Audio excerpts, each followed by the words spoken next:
Hello and welcome to the Radiate Wellness podcast with your host, metaphysician, Reiki master, and hypnotherapist, Christi Clemens Hoffman. Each week, we will discover teachings, tips, and tools to radiate your best life ever with practitioners, authors, and luminaries to help you on your path.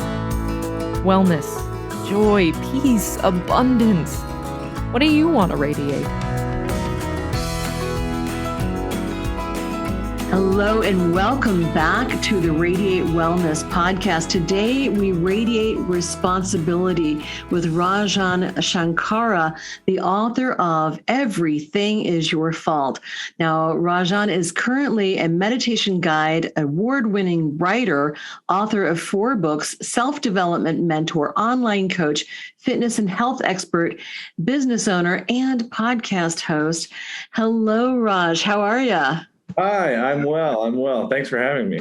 Oh, thanks for being on with me. This is going to be fun.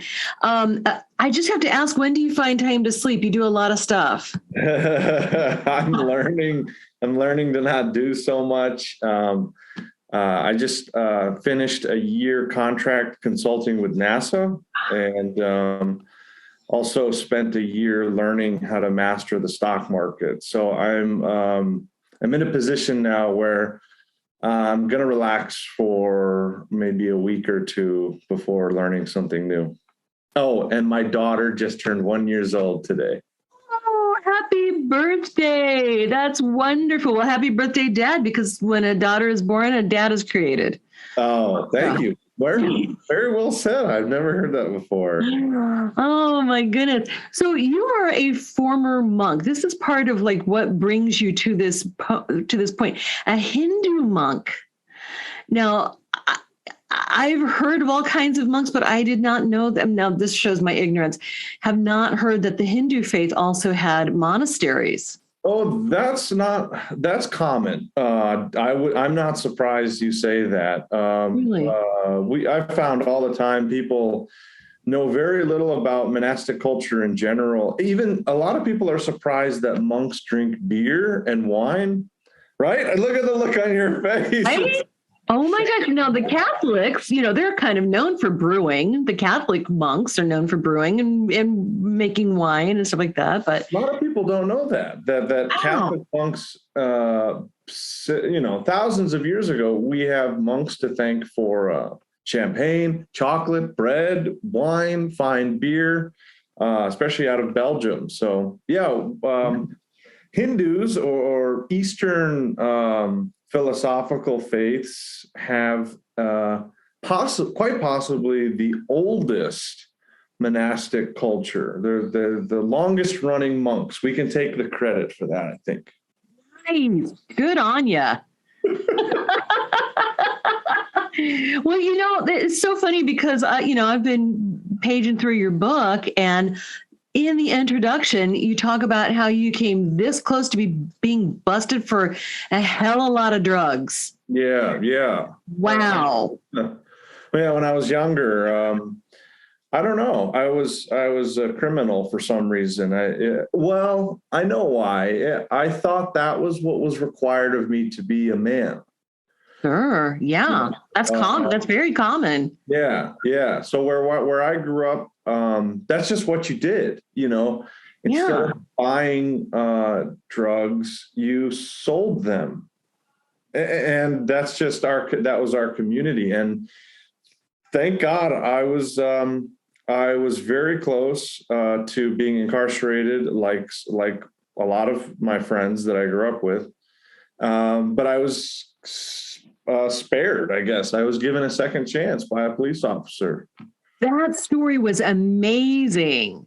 It was basically, these are not the droids you're looking for type of situation. Yeah. I trust you. I can't even explain it. I mean, wow. I can explain it, but it doesn't make logical sense. There was a very magical moment. And somehow, being, the dum-dum that I was, I actually noticed how special that moment was. And I decided then and there to change everything and become a mature adult that would give back to society eventually. And I did. in spades, honestly. Yeah. Now, where did you grow up, by the way? Chicago. Oh, yeah. Yeah. Which had in the 90s gone through an enormous amount of gentrification from the city, where everyone from they call them the wild hundreds, from 100th Street down to like 67th or something. They were pushed out of their apartments down into the suburbs from that kind of middle or early part of Chicago, the city, before you get into the heart of the city.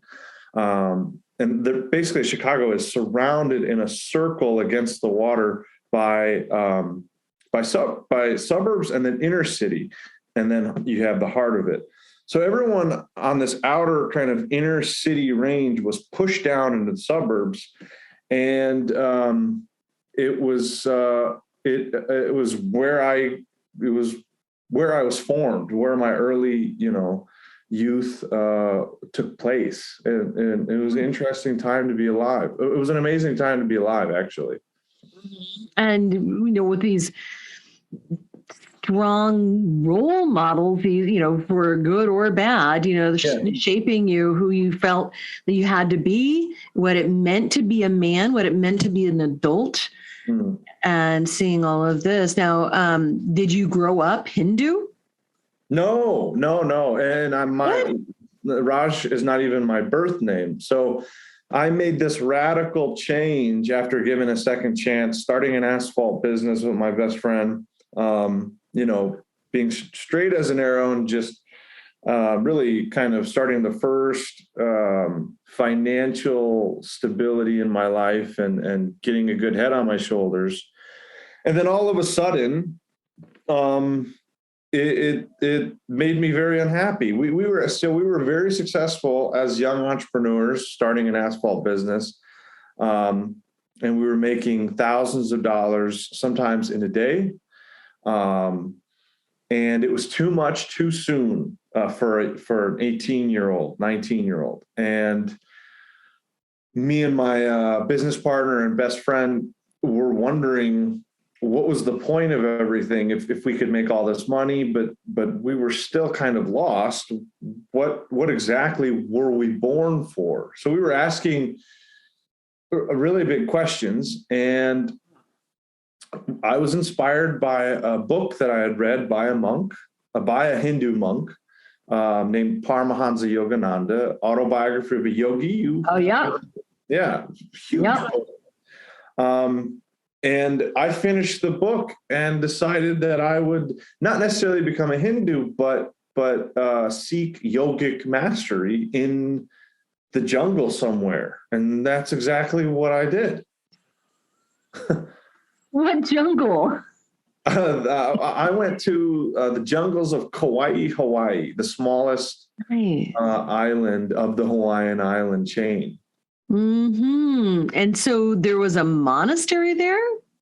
Yes. So my friend and business partner said, hey, if you're going to go to Kauai, there's a monastery there with monks studying and everything.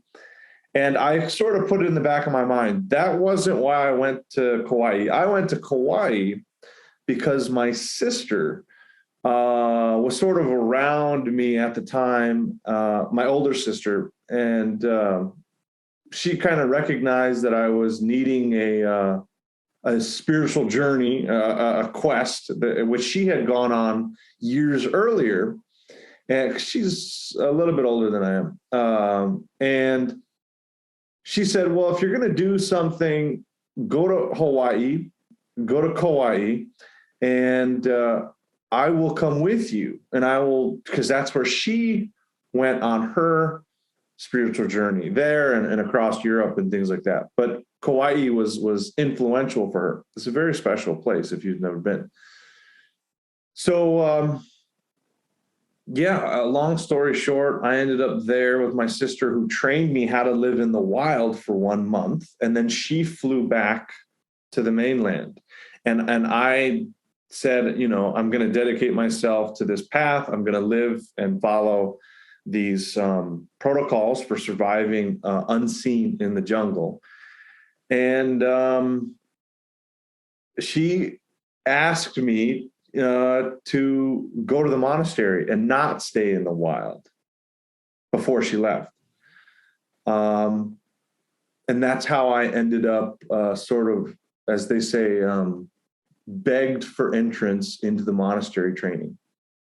Wow. Okay, again, forgive my ignorance here. There's a lot to unpack here. I'm just trying to it's like, you know, when people ask me certain questions, it's like, how much time do you have? Oh my God. So did you have to convert to Hinduism? Yes. What's that process like? Oh man, that was special. I bet. That was special. I write about it in the book. There's a part in there where I explain changing my name. So I had to go home. Okay, so after a whole other special set of circumstances and synchronicities, I get admitted to the monastery after getting denied. And so they approve a 6-month trial. And so after the 6 months, they say, okay, now you go back home for at least 3 months. You change your name, you convert to this religion, and you let everyone know so that we're not considered some weird cult factory. Well, that makes sense. Exactly, right? I thought that was pretty good. And that's what happened. I went back home. I had to, for the name change process then, which was 2007, I think 2007 or 2007. In Indiana, I had my residence at the time. I had to go and put my name in the newspaper and tell people via the newspaper. I had to get a lawyer. And I'm sitting there in front of the judge. And she calls my name and my case, and me and the lawyer go up to the bench there, and she's like, "Okay, what's this all about?" And my lawyer says, "Your Honor, my client wants to change his legal name and move to a Hawaiian island to become a monk for the rest of his life." And she looked at me and she's like, "Young man, is this true?" Fair enough. And I said, "Yes, that's exactly what I want to go do." And she picks up her gavel and she says, "Have a nice life." And yes. So I was sort of past that barrier, past a few other barriers. I go back to the monastery and get a formal ceremony into the religion, and it wasn't much of a stretch because what you don't know is that my mother is a Wiccan high priestess. Okay, so she raised me pagan. You know, we were surrounded by deities in every home. Every home we were in had a temple room that was like the biggest room in the house. And she always had students. She was always teaching meditation, and karma and reincarnation were just a part of our philosophy already. So that's kind of who I was, even though I was a weird kind of troublemaker. I still understood the laws of karma and things like that. And so when I found the monastery's teachings and they spoke about these things, I said, okay, well, this is the oldest religion in the world. And I was very curious to find out the source of yoga and study from the best, right? I wanted the best. And it was easy. And I still identify as a Hindu, even though I'm not a monk anymore. I kept my legal name change, and I can never lose the faith. The teachings to me are a part of me. Right. I can imagine, because I mean, if you're going to go to the trouble of legally changing your name. Yes.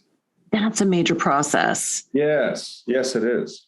Right. And, that is, to me, is kind of unusual to actually legally change your name that rather than spiritually change it. Ah, yes. I know a lot of people who have just spiritually changed their name. You got it. Especially in Eastern faiths, it's very common for European followers to keep their birth name and just pick up some astrologically friendly name, which is fine. Right. Whatever they want to do, but right. That's extremely common. And the monastic organization that trained me in Hawaii is Orthodox. So they're very strict, very much. This is the way it is. This is the way it's always been. This is how we're going to do it. And it's very strict. So when you changed your name, you didn't do it, because it sounded cool. You did it because you wanted to change your identity. Right. You wanted to lose who you were. Yes. And become this new spiritual person. Yes. Yeah. Right. Mm-hmm. What did your family think of that? They thought it was a phase. Sure. I can see that. They went through the 5 stages of grief. Yeah, however many stages of grief. But yeah. So I went through a process of renunciation from family, right? So as a Hindu monk, which this is different than other religions. In Eastern religious faiths, when you become a monk, you renounce. Renounce means to throw down. So I threw down my identity, but I also had to go through a renunciation of family and friends. And I had to, so this is very strict. And that was easy when I was younger. I'm 19 years old, 20 years old coming in. That was easy at the time. I was like, I'm out of here. I'm going to go do my thing and I'll never talk to you again. So I over the course of 12 years, I talked to my family about once a year. So I talked to them about 12 times in 12 years. And they visited early on and to come see me and everything and to make sure everything was okay. But they were, they were upset. I mean, I lost touch with with my place in the family. And I'll be honest, I've been out 3 years and I'm still rebuilding that place in my family. I can imagine. That's a long time to be checked out from the family. Yeah. Right? A lot of changes go on in the family. Family members that I didn't know. And first time I saw my niece, she said, "Where have you been all my life?" Literally. I mean, that broke me. That was one of the things that actually pushed me out. Oh, is it really? Yeah, the understanding and the maturity of what family means. Of course. And of course, now you've got your own family. Yes. Your daughter, you've got your own family. That is tremendously important as we grow older. Now, so what was life like in the monastery? What was like a normal day, a week, a month? Sure. Imagine a militaristic body of alpha males in the jungle that wore robes and studied self-discipline and self-mastery. And that's exactly what you would have at Kauai's Hindu Monastery. You have a group of about 20 individuals who follow a ranked system of hierarchy, and rising up the ranks through challenges, through psychological disciplines, through years of dedication and austerity. So we start the morning early. Most people got up by 4, and we were in roll call in the temple by 5:30 sharp, or else there were consequences. If you were late by about 60 seconds. So if you showed up at 5:31 and you were out of place and you weren't in line and everything, you had to do hard labor basically all day. Oh my. So you only do that a few times, and then you get like 5 alarm clocks. And after roll call, there's a temple ceremony, and then that's 30 minutes. And then there's a 1-hour meditation, and then break for an hour so you can walk the grounds, get breakfast. Your morning meeting is at 8 a.m., and there's 5 departments in the monastery. And you go to the department that you were assigned to, and you work from 8 to 12:30. You clean from 12:30 to 1:08.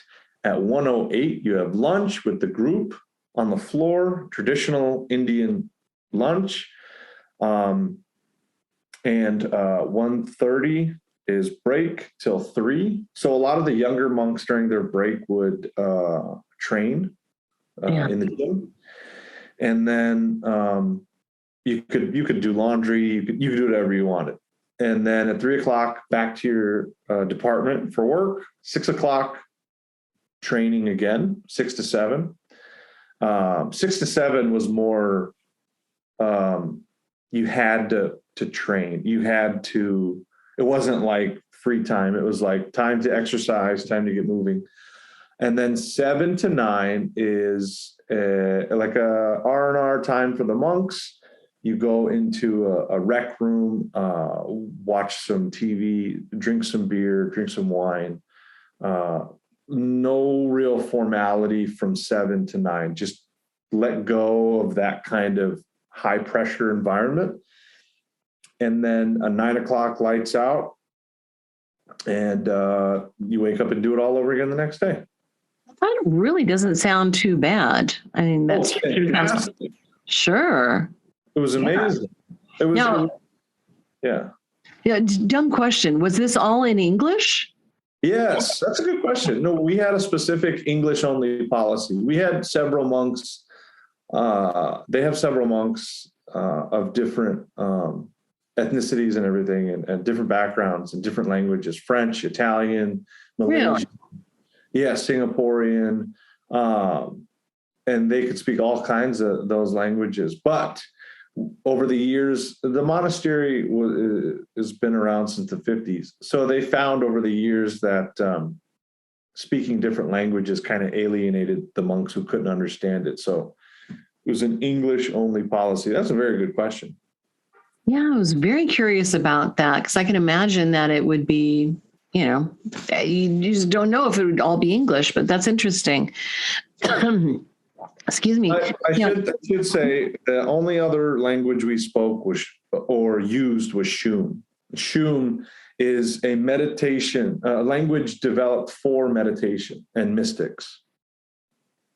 Where does it originate? So the founder of the monastery, my guru's guru, or Paramaguru, developed it from his own intuition and his own clairaudient capabilities. So he actually heard the language and saw it from within himself and then developed it. So it has 174 characters. It has every word you could think of, and you can speak it, and it's mostly used for guiding meditation. So I teach this language to students, and in a Shum meditation, there is no English for an advanced practitioner. So you can go through many, many concepts in a short amount of time to someone because it's very efficient, right? Just explaining to someone, we're going to sit down, watch our breathing, make sure our spine is straight and everything. All of these beginner concepts of beginning the meditation is 2 syllables in Shum, called Li Shum. So if I'm sitting in front of a group of 100 people and I said Li Shum, that's all I have to say to people that understand Shum. And right away, you'd sit down, get into a position, start paying attention to your breathing, and wait for the next step. And everyone is in the same place at the same time. Very important when you have group meditation. We're not just all in a different area of the mind and who knows what's going on. Everyone is doing the same thing at the same time. Very powerful. Oh, it is extremely powerful.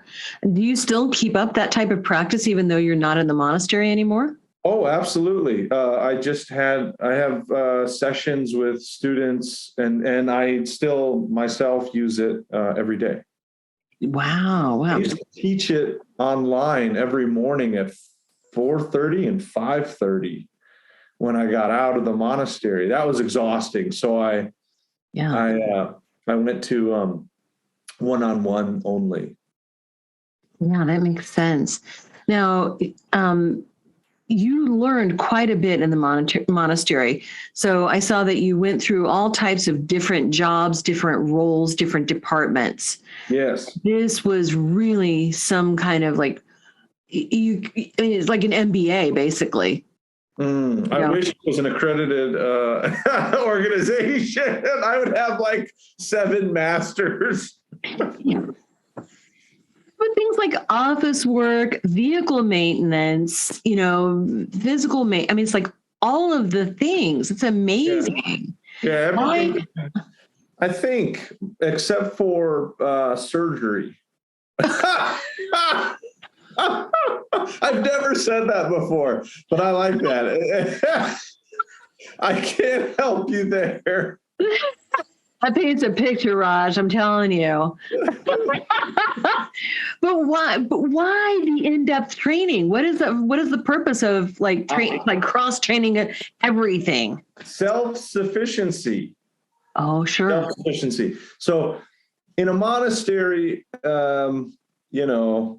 before you hire a team to do something, the monks, said, well, can we learn it? And eventually, over the decades, you have these older monks who have said, can we learn it, for thing after thing after thing? And eventually the 5 departments were born, which is a department for construction and gardening mastery and landscaping and growing food, accounting, church and kitchen obligations, and media and website management. So, while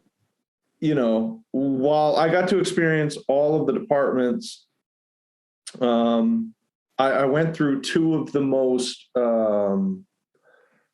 broad departments. So for 7 years being trained in construction, agriculture, and like team development.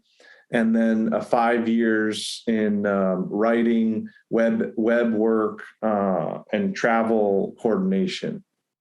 Oh, and teaching. And teaching. Well, yeah. That is so well-rounded. You can't pay for a degree like that. You know what I mean? Right.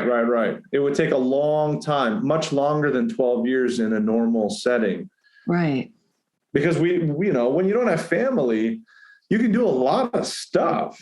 Most people travel, but you can do a lot of stuff if you don't have family. And I will say, for that period of my life, it was absolutely groundbreaking and necessary. But 2 of the best decisions I ever made in my life, as one of my brother monks often says, is, well, the first decision was going into the monastery. The second best decision I ever made was leaving the monastery. That's kind of what I figured. Yeah. Now, what made you want to leave the monastery? Well, as I mentioned earlier, my niece, honestly, I got a chance to spend 4 days with my niece in 2016. When I first got to my mother's house, I had like a panic attack. Imagine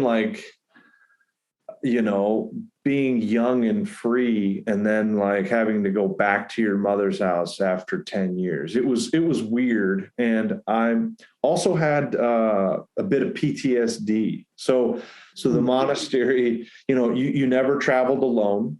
You never did anything without permission. You were not essentially given many liberties, although we were free individuals. Our liberties were quite small. Part of the reason that I left. Because those eventually got smaller and smaller. And I'm out there in the world for 4 days before being promoted to another rank in the monastery. And it's the first time I've been back home after 10 years of being away. And I spent these 4 days with my sisters and their husbands and their kids and my mom. And I think I didn't see my dad at the time, but he was in Chicago. But it really, it's like entering a time machine. When I was young, my sisters, we weren't really well connected. My parents were divorced. I wasn't really well connected with them. But then I come back 10 years later. I'm different. They're different. Time restarts from anew. And I see this magical thing called maturity and adulthood and family all working together like they never had before in my family. And I didn't think about it at the time, but when I went back to the monastery to go back into my new role and promotion, I just couldn't shake it. I couldn't stop thinking about them. And that was not a good trait for a monk, right? So I couldn't get my niece's face out of my mind. And I decided that so it took me 2 years, 2 more years of training. And I decided that, family, not necessarily blood, but people that love you, unconditionally is a very special thing in this world. It's one of the only special things we truly have and can carry that with us. Everything else is transitory. Yeah, it is. You get a completely different life in the monastery. It's fulfilling in different ways, but nobody there has that history with you. No. And you're trained to not develop that history and friendship with monks. So monks aren't friends. Okay. We're brothers. They're brothers, but not even that. It's tough. It was a tough organization with tough men. And they are, you can consider them horse breakers. Like you come in this wild, untrained thing, and they break you down psychologically and build you up again into this complete kind of human almost, right? And that's their job. That's what they do. That's what they do best. But staying there, I didn't think it was a good idea. I don't think it's a good idea. Did you know that Radiate Wellness is more than just a podcast? That's right. We're also a comprehensive, holistic wellness practice. Find out about our services, practitioners, and upcoming events at radiatewellnesscommunity.com.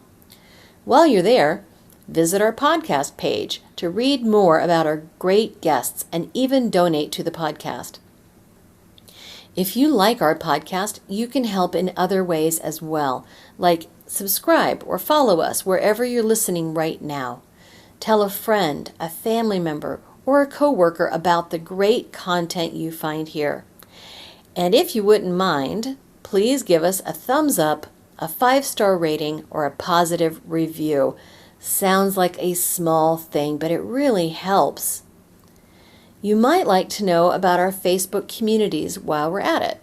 We have a free community, the Radiate Wellness community, on Facebook for news and great free content.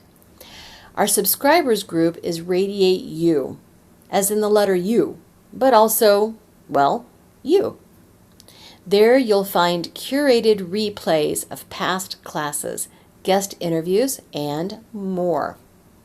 And now, back to our podcast and back to our guest. Yeah, I can imagine that might have been very difficult coming out of that and returning to quote unquote civilian life. I'll never forget when I was in Denver 16 days after I got out, and I was living down the street from a friend who I used to sell drugs with, actually. So this fellow, he went into prison because he got caught on something and back in the day, and he got out.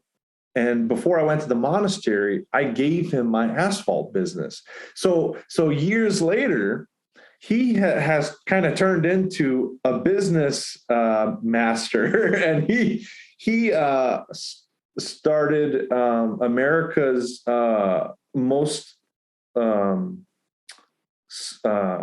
it's like the software he created for escape rooms is some of the best software in America. I love escape rooms. Yeah, so much fun. Yeah. So he has three of them across the country, and they're like top rated in the country. And so he started from this asphalt business. He started, this path of the same path I was on, of stopping our old ways and going back and getting into this new routine. And so I reached out to him when I was leaving. He helped me get set up in Denver, helped me get an apartment. I'll never forget, I'm having, to go to the store to get food. Right. And I've never done that before. Right. Well, when I was younger, I did. But after all this conditioning and then, out free, I didn't want to go outside. Yeah.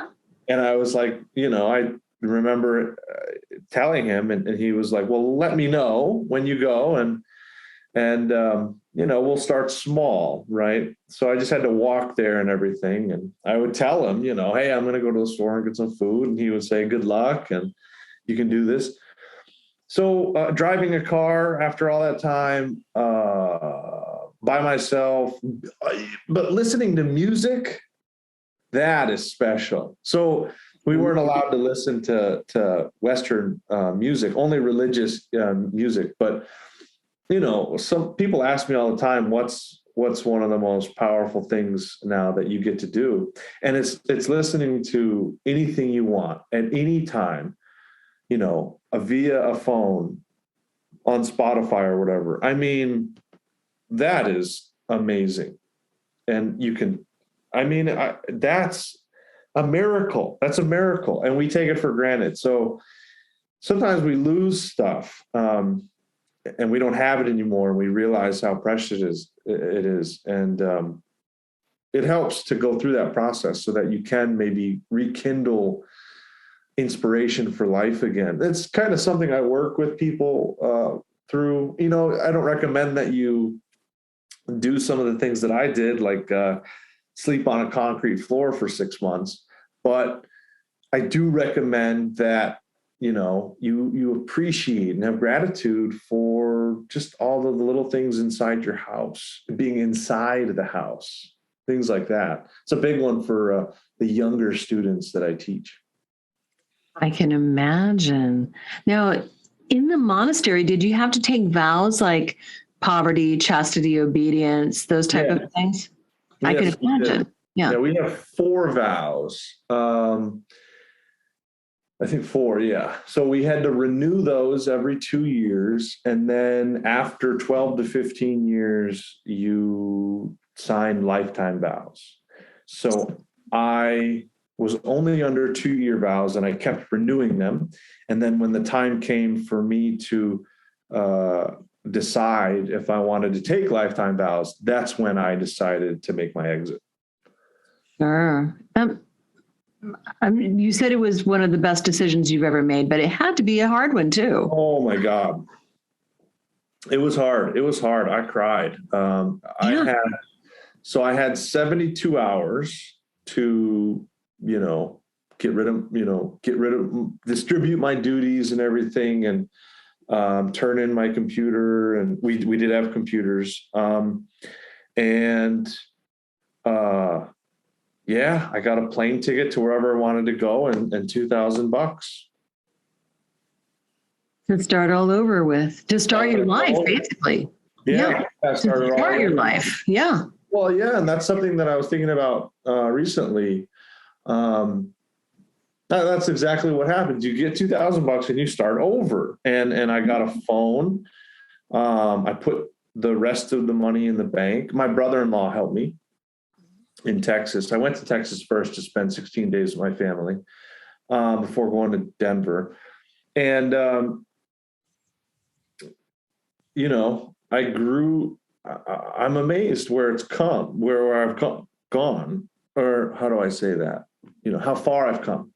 And then I really recommend to people that, and this is the point of the book, I guess, and this is the point of all my teachings, is that you can train yourself to do anything you want to do, to think any kind of way. And I think one of the best ways is responsibility, to follow the theme of the show.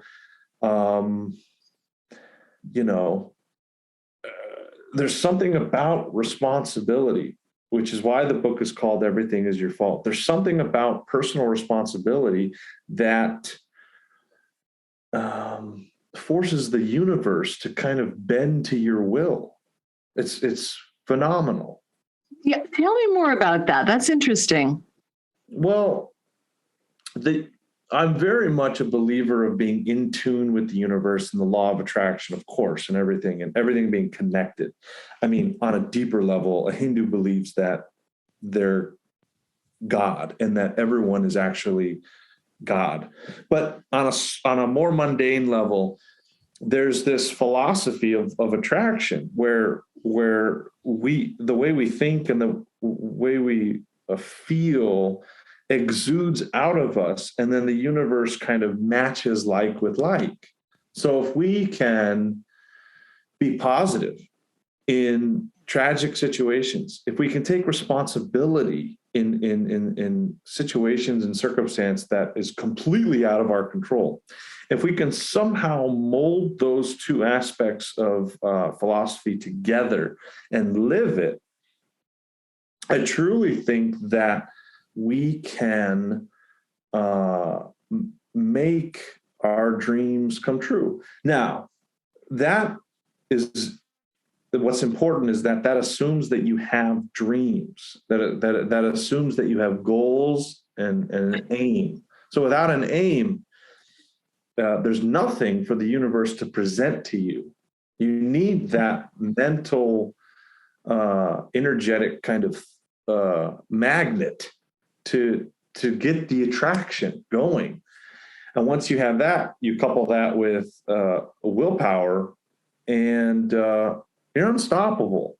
I truly believe that. And so I think I've done good as an example. I think I've done a good job at leading a life where, hey, if I drop you off in Austin, Texas with $2,000, your job is now to be successful. I think I can say I've done that as an example. And my goal now is to kind of keep that message going, not just about financial success, but I mean, being able to live through this chaotic sometimes life and power through it, because we have a few choices, but I think that that's the best choice. To be responsible, accept responsibility. Yeah. And to not be blind to the tragedies of life, but to survive it without losing our capacity and capabilities to love. Yeah, that's powerful. So in your teachings, in your meditations, in your coachings, do you still teach and promote the things that you learned as a monk? Good question. Yes and no. I very much filter my teachings based on the student. I think my book has a good general teaching for a larger audience who I can't oversee from day to day or week to week. Right. But people that I work with fairly closely get an unfiltered version of what I think they should do. And I tell them what to do as a psychotherapist and as a mentor. It's kind of tough, actually, because I'm not always very nice. Some of that heat from the monastery comes through, but it depends on the person. Sometimes they need it. Sometimes that pushes them away. So it all depends on the person. I've worked a lot with narcissists for some reason, probably because I used to be one.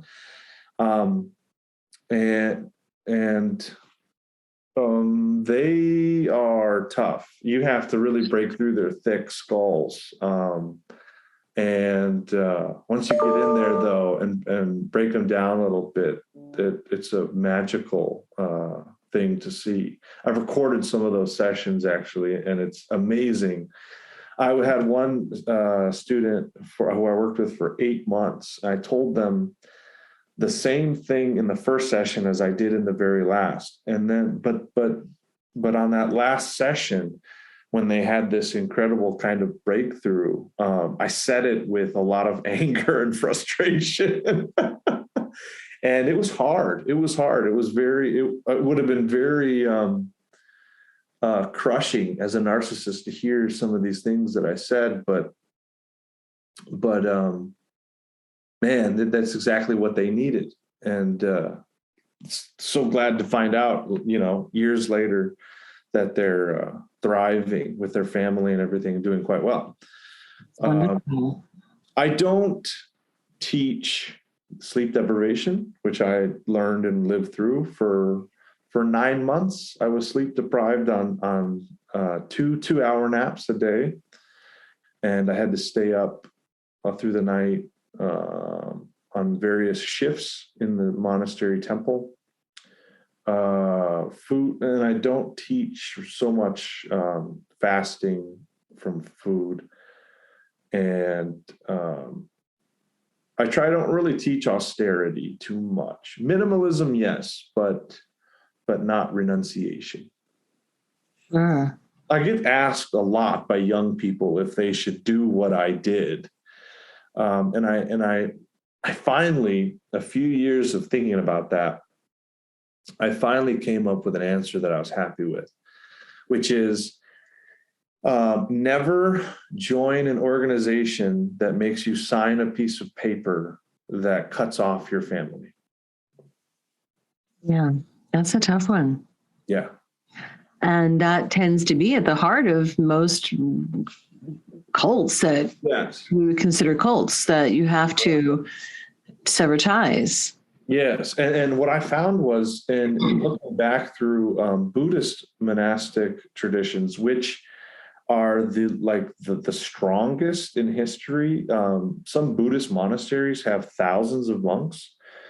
But what I found was that the reason that is that they're not that strict, that you can still go into town and hang out with your family.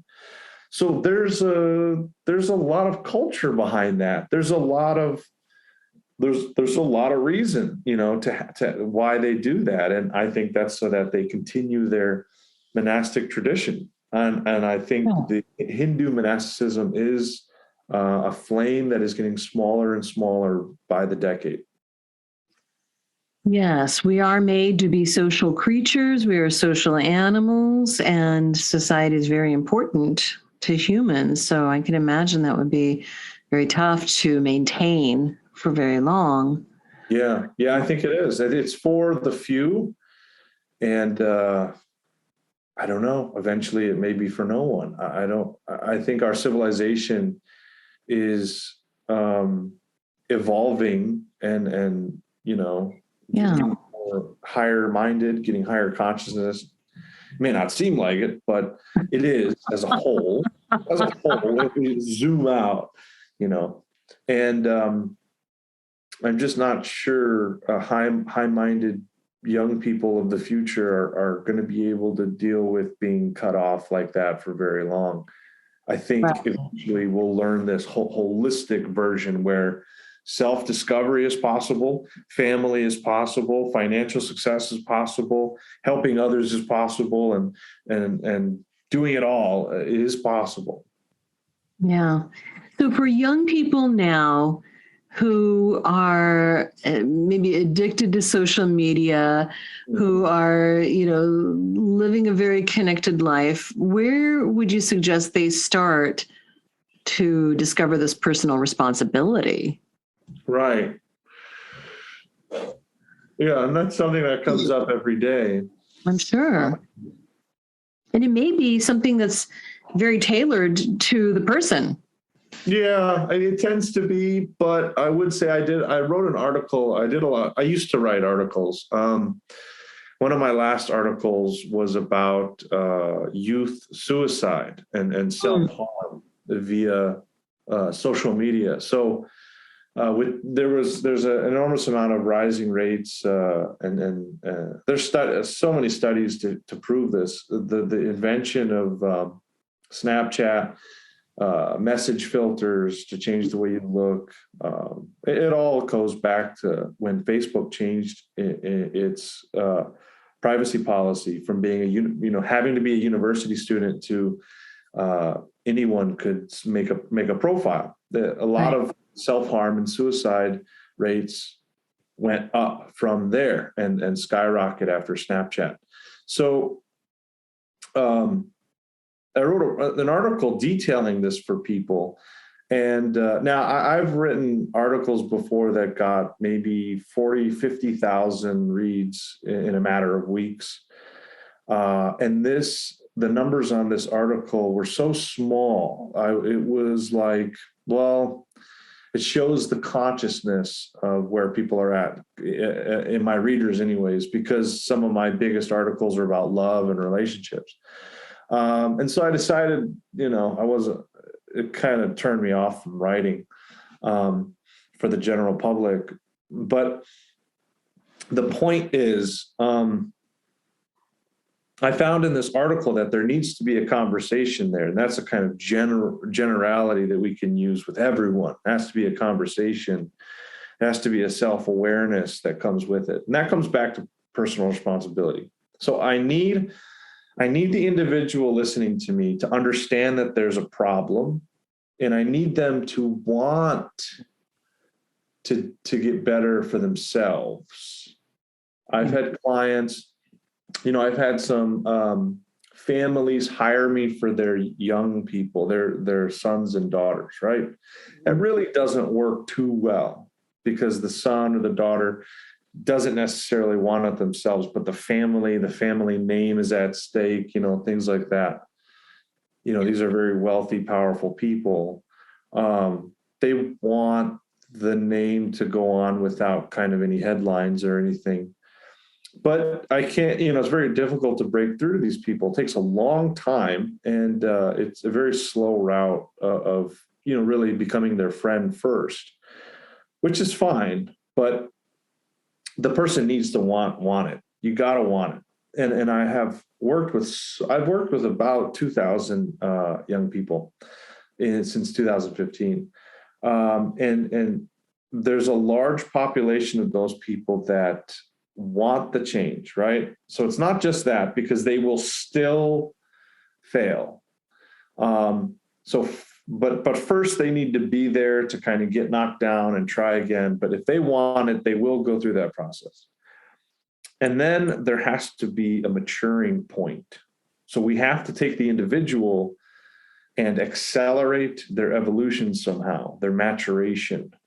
And in the monastery, they did that, with the aforementioned techniques and everything. But a lot of it was through conversation. A lot of the most powerful moments I had in the monastery were through conversation, not through self, discipline and personal hells that we had to do, but through conversation with older monks and people that, I got a chance to spend a lot of time with and hear their stories and things like that. So I try to spend as much time with a student as they need, that I can afford and that they can afford. And it's one of the reasons why I started a nonprofit.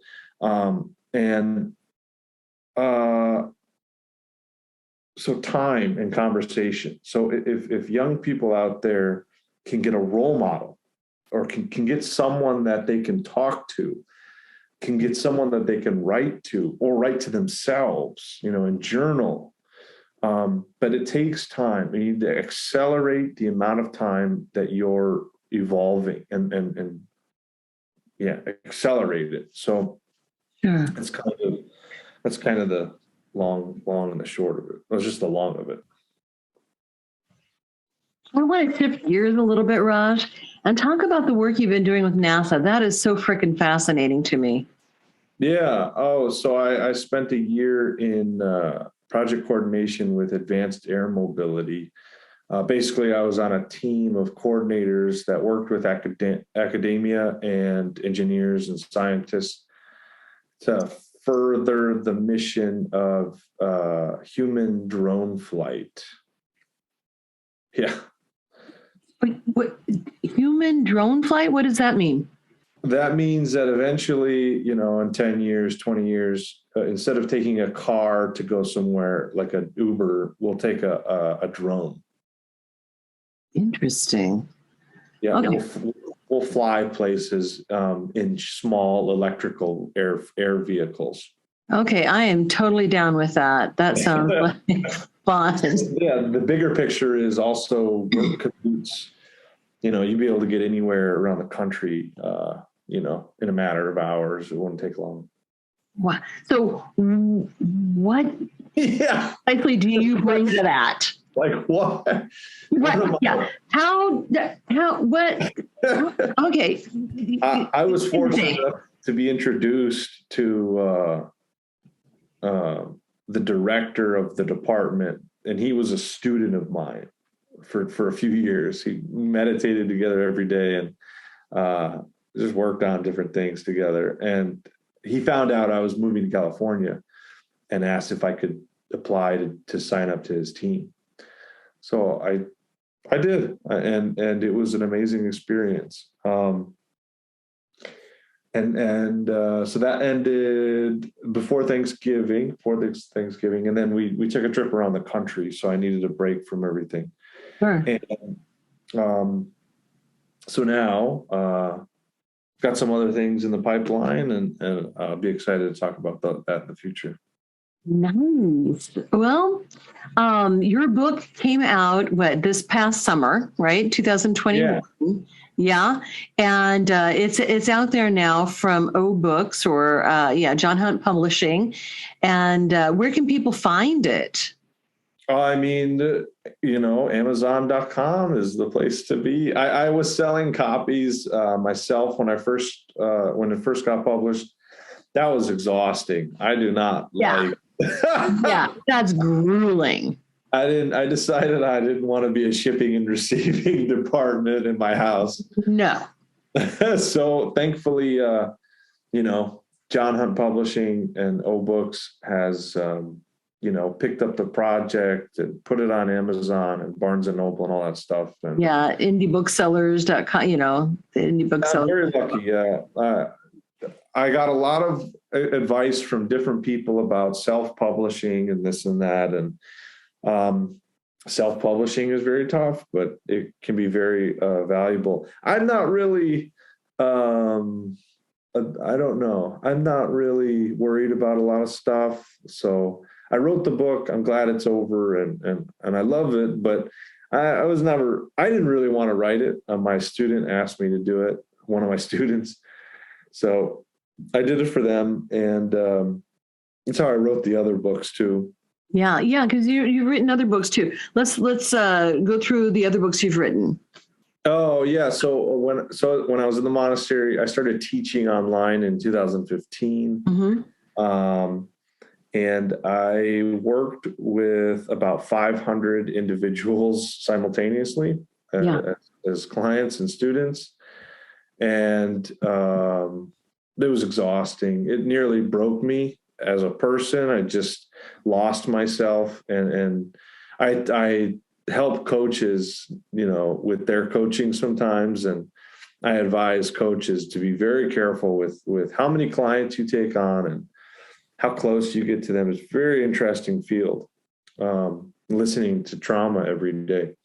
So I decided to stop teaching for a while. And so I wrote a manual type of book to guide people in my absence.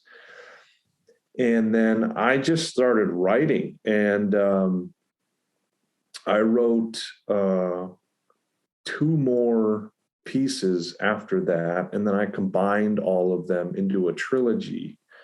And I didn't publish them. They're online somewhere, but I eventually ended up calling it, I don't even remember what I called it.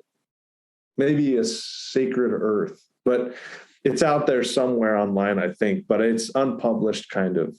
It wasn't for anyone except for my students. And that gave them something to learn. And then it gave me a chance to get back to my monastic life, get back to my own training and my own work, which that wasn't a part of my actual work. Mostly we worked with people in-house. And so that was extra, I almost said extraterrestrial. That was extracurricular. And so what's amazing is, so I've been doing a podcast called Man in the Making for a few years. Yeah. And the reason that I do it is because someone who is a part of that, and another generation of students of my teachings online, found that work, found me, and then, asked if I could record my teachings.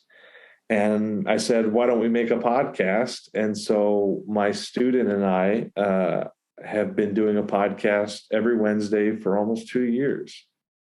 Amazing. Yeah, I can't wait to listen to it. And then you've got a curriculum too. So your website, you want to plug your website? Oh, yeah, sure. So, Zen Mind, there's rajanshankara.com, and you can find everything from there. But my nonprofit, where I have a digital academy, is very important to me. It's Zen Mind Academy. You can just Google Zen Mind Academy. I don't think there's another one like it that comes up on Google anyway. And it's via Teachable. So we have a digital academy that teaches Zen principles, teaches everything that I've developed and everything that my teachers have helped me develop through their teaching in the monastery. Excuse me. So I've taken everything that I learned in 12 years and boiled it down into a type of curriculum. And so a student can sign up. It's like $8 a month or something to run the site, or that helps run the site. The site's more than that. But that $8 a month is actually donating to a nonprofit, which is nice. And people can learn meditation, learn self-sufficiency and responsibility, and different ways to become proactive. And I've had a lot of positive responses. Actually, the meditation course is awesome. There's 2 meditation courses, one for Shum and one for beginners. It's a 30-day meditation course, and it's 1 minute extra every day to get you to 30 minutes of meditation. So you start out at 60 seconds of meditation, 120 seconds, right? 3 minutes, 4 minutes, 5 minutes. Great idea. No student has failed that course. Everyone who has never meditated before in their life has ended up becoming a meditator in that course. No one says I can't do this. And I absolutely love that, because anyone can do it. We've never had a failing student. We've never had anyone walk away who was like, not for me. So that was pretty cool. And that's on there. So, and that allows me to do other things while people study the basics. Yeah. And then some people who get filtered through kind of work with me one-on-one, but it allows a lot of people to study that stuff that I don't have to go through it all the time. Yeah. Yeah. You can get all of that at rajanshankara.com. Yeah. Right. So Raj, thank you so much for joining me today. This has been really enlightening. I feel like I, know more about monastery life, about what it takes to be, accept responsibility, et cetera. I think your work is really important and it's really great. No, thank you.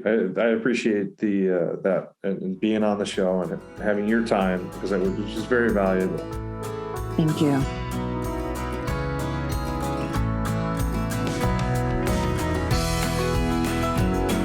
Radiate Wellness is an international community of holistic and alternative healers dedicated to helping you create spiritual, energetic, and physical well-being.